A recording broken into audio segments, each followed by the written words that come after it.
दोस्तों, महिला सुरक्षा के दावे कितने भी कर लिए जाएं, लेकिन उत्तर प्रदेश महिलाओं के लिए सबसे ज्यादा असुरक्षित है। योगी आदित्यनाथ कहते रहे, प्रधानमंत्री नरेंद्र मोदी कहते रहे, लेकिन सबके दावे झूठे साबित कर दिए हैं एनसीआरबी के ताजा आंकड़ों ने।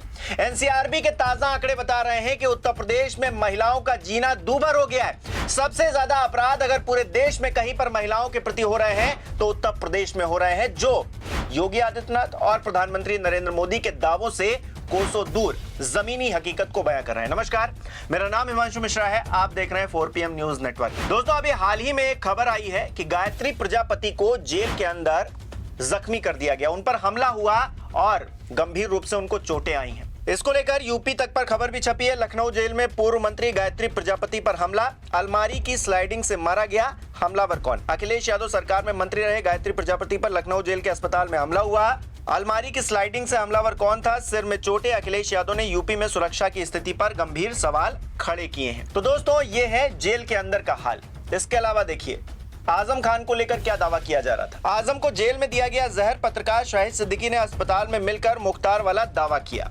अब सोचिए, वो गायत्री प्रजापति हो, आजम खान हो, ये तो जेल के अंदर असुरक्षित खुद को महसूस कर रहे हैं, लेकिन जेल के बाहर क्या हाल है? महिलाओं को लेकर बड़ा दावा किया जाता है। अभी प्रधानमंत्री नरेंद्र मोदी कह रहे थे कि पहली बार, इतिहास में पहली बार भारत माता की फोटो सिक्के पर आई है। वो खबर भी देखिए। मुद्रा पर पहली बार भारत माता की तस्वीर। आरएसएस के कार्यक्रम में पीएम मोदी ने जारी किया डाक टिकट और सिक्का। जानिए खासियत। संघ के 100 साल पूरे होने पर दिल्ली में एक खास कार्यक्रम का आयोजन हुआ, जिसमें 100 रुपए का सिक्का और डाक टिकट जारी किया गया। पीएम मोदी इस कार्यक्रम में मुख्य अतिथि थे। उन्होंने लोगों को संबोधित करते हुए सिक्के और डाक टिकट की खासियतें बताई हैं। तो प्रधानमंत्री नरेंद्र मोदी सिक्का लॉन्च कर रहे हैं, जिसपे भारत माता की तस्वीर है। डबल इंजन की सरकार उत्तर प्रदेश में है। महिलाओं को लेकर बड़े दावे किए जाते हैं, लेकिन असल तस्वीर है क्या? एनसीआरबी की जो रिपोर्ट आई है वो देखिए सर। दैनिक भास्कर की यह खबर है, लिखा है महिलाओं पर अपराध में टॉप 5 राज्य। सबसे ऊपर उत्तर प्रदेश का नाम लिखा हुआ है। 66,381 केसेस यहां से आए। महाराष्ट्र में, जहां पर गठबंधन की बीजेपी सरकार है, वहां पर दूसरे नंबर पर सबसे ज्यादा महिला अपराध हो रहे हैं। 47,101 केसेस वहां से आए। राजस्थान 45,450 केसेस वहां से आए हैं, वहां पर भी भारतीय जनता पार्टी की सरकार चल रही। पश्चिम बंगाल 34,691 केसेस वहां से सामने आए हैं। पश्चिम बंगाल में दीदी की सरकार है, ममता बनर्जी की सरकार है, ये विपक्ष की मान लीजिए। इसके अलावा 5वें नंबर पर मध्य प्रदेश आता है, यहां पर भी भारतीय जनता पार्टी की सरकार है। 32,342 केसेस यहां से भी सामने आए हैं। तो बीजेपी किस मुंह से कहती है कि महिला सुरक्षा को लेकर हम तमाम काम कर रहे हैं? और तमाम काम अगर हो रहे हैं तो फिर ये अपराध क्यों बढ़ते जा रहे हैं? और टॉप 5 राज्यों में 4 वो राज्य हैं जहां पर भारतीय जनता पार्टी की सरकारें हैं। और बाबा जी बुलडोजर चलाने में तो बड़ा माहिर है। बाबा जी बुलडोजर इन अपराधियों पर कैसा चला रहे हैं कि अपराध बढ़ते जा रहे हैं? क्या बुलडोजर का खौफ अपराधियों में नहीं रह गया है? महिलाओं के प्रति जिस सम्मान की बात करते हैं, जिस सुरक्षा की बात करते हैं योगी आदित्यनाथ या फिर तमाम भारतीय जनता पार्टी के नेता, वो दावे जमीन पर खारिज क्यों हो जाते हैं? असलियत क्यों उन दावों की पोलपट्टी खोलकर रख देती है? योगी आदित्यनाथ जी मंच पर जाएंगे, कहेंगे 900 साल पहले हम 60 करोड़ हुआ करते थे, अब 47 आते आते हम 30 करोड़ हो गए, लेकिन आज तो 100 करोड़ हो गए हैं। और देश भर में जहां जहां बीजेपी की सरकारें हैं, वहां पर महिलाएं असुरक्षित हैं। ये कैसा देश हम बना रहे हैं? 60 करोड़ और 30 करोड़ की लड़ाई कर रहे हैं, 80-20 की राजनीति कर रहे हैं और महिलाएं सुरक्षित नहीं है। महिलाओं को लेकर आप बिहार में 10,000 रुपए दे रहे हैं, कह रहे हैं आप उद्यम करिए। आप वोट खरीदने का काम कर रहे हैं क्योंकि आपने जमीन पर कुछ काम नहीं किया है। जमीन पर काम किया होता तो उत्तर प्रदेश के अंदर सबसे ज्यादा महिला अपराध नहीं हो रहे होते। हत्या के सबसे ज्यादा मामले उत्तर प्रदेश से निकलकर सामने नहीं आते। अब जब निकलकर सामने आ रहे हैं तो फिर आप उन दावों का क्या कीजिएगा? उन दावों की रोटियां बनाइएगा क्या? चुनावी तौर पर उस आग में सेक लीजिएगा और खा जाइएगा, क्योंकि जमीन पर कुछ भी नजर नहीं आ रहा है।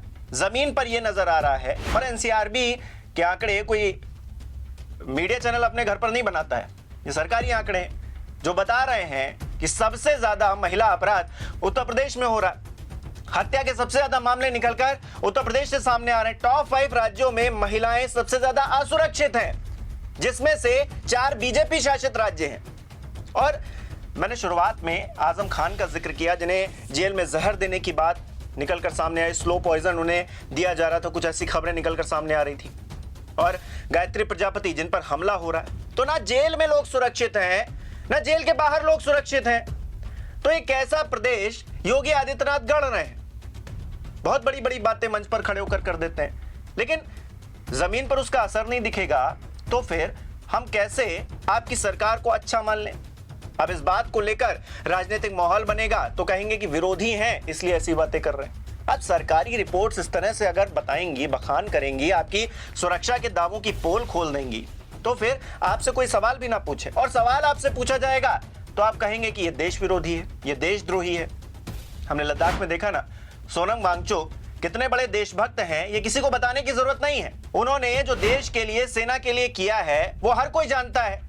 लेकिन आज क्योंकि वो सवाल खड़ा कर रहे हैं, अपना हक मांग रहे हैं, तो उन पर एनएसए लगा दिया गया है, उनको जेल में बंद कर दिया गया है, उनको देश के लिए खतरा बताया जा रहा है। तो ऐसे ही अगर आप सवाल खड़े करेंगे तो आप भी देशद्रोही हो जाएंगे, मैं भी देशद्रोही हो जाऊंगा कल को।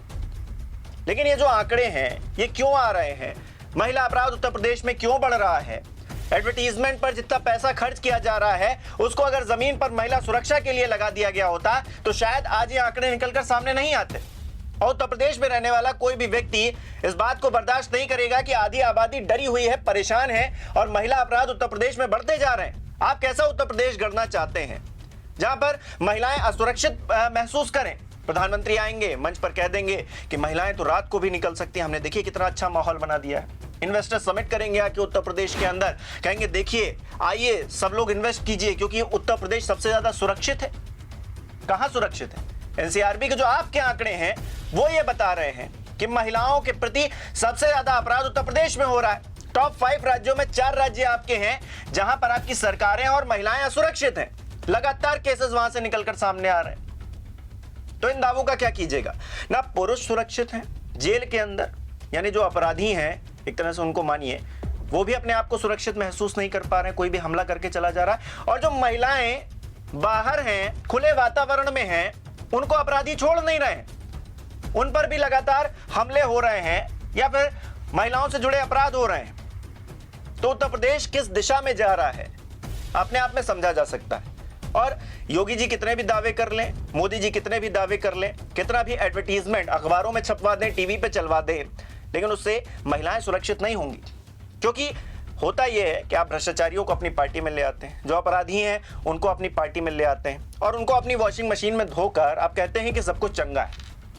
लेकिन सीधी सी बात यह है कि संरक्षण मिलता है तभी ऐसे अपराध होते हैं, लोगों के अंदर खौफ नहीं बनता है तभी ऐसे अपराध होते हैं, पुलिस का इकबाल कायम नहीं होता है तभी इस तरह के अपराध बढ़ते हैं। और ये सब कुछ उत्तर प्रदेश में हो रहा है, बावजूद इसके महिला अपराध बढ़ते जा रहे हैं। महिलाओं के प्रति जिस तरह की घटनाएं निकलकर सामने आ रही हैं, जघन्य घटनाएं निकलकर सामने आ रही हैं, वो अपने आप में लॉ एंड ऑर्डर को चैलेंज कर रही हैं। लेकिन लॉ एंड ऑर्डर चैलेंज हो रहा है योगी जी के लिए, उत्तर प्रदेश सुरक्षित होता जा रहा है महिलाओं के दृष्टिकोण से।